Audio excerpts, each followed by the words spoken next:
Professor doctor Vivek Gupta, senior cardiologist, Delhi Apollo hospital. आज तारीख है 23 अप्रैल।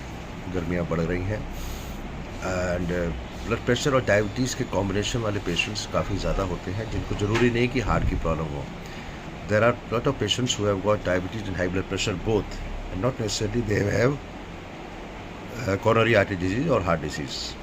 But there are a lot of patients who have diabetes, who have high blood pressure, but they are not fully controlled. One of the patients which I just saw, he was having a HbA1c of 8.3 despite having a quite a significant amount of oral hypoglycemic medicines.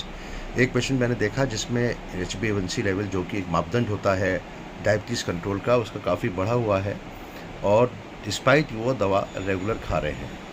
साथ साथ इनका blood pressure fluctuating है और इनकी history ये है कि blood pressure इनका कभी 130 आता है, लेकिन जब मैंने नापा तो 160 करीब 100 है। There are people who have got a high blood pressure which is not detected. होता क्या है, जब बिल्कुल आराम से आप घर पे ब्लड प्रेशर लेते हैं, जब इन टोटली एट रेस्ट, उस समय ब्लड प्रेशर नॉर्मल आता है। दैट डज नॉट मीन कि आपका ब्लड प्रेशर 24 घंटे में हर समय कंट्रोल रहता है। So these are known as लेवाइल hypertension, but they are mostly, उनका ब्लड प्रेशर बढ़ा ही हो रहता है। जब रेस्ट पे होते हैं तो नॉर्मल होता है, उसको सोच के हम लोग खुश हो जाते हैं कि हम लोग ब्लड प्रेशर कंट्रोल्ड है। तो ऐसा नहीं है। आपको अगर ब्लड प्रेशर ज़्यादा मिल रहा है, एक बार या 2 बार 3 बार, तो आप रेगुलर डॉक्टर से दिखाइए। दवा से कंट्रोल करके ब्लड प्रेशर 120-80 के आसपास करना बहुत ज़रूरी है।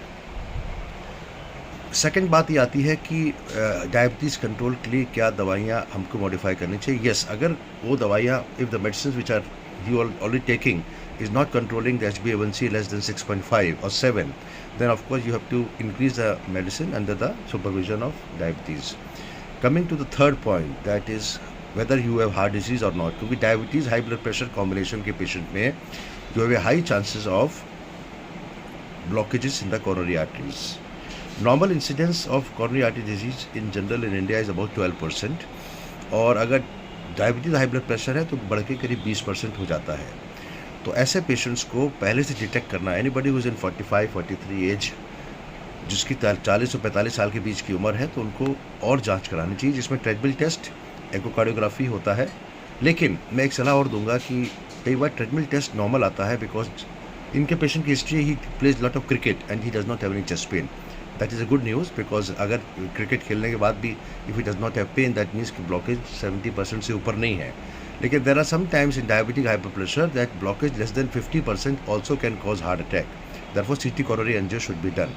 Dr. Vivek Gupta on 23rd April talking about the patients who have diabetes, high blood pressure, how to control it and what to do the best. Thank you very much.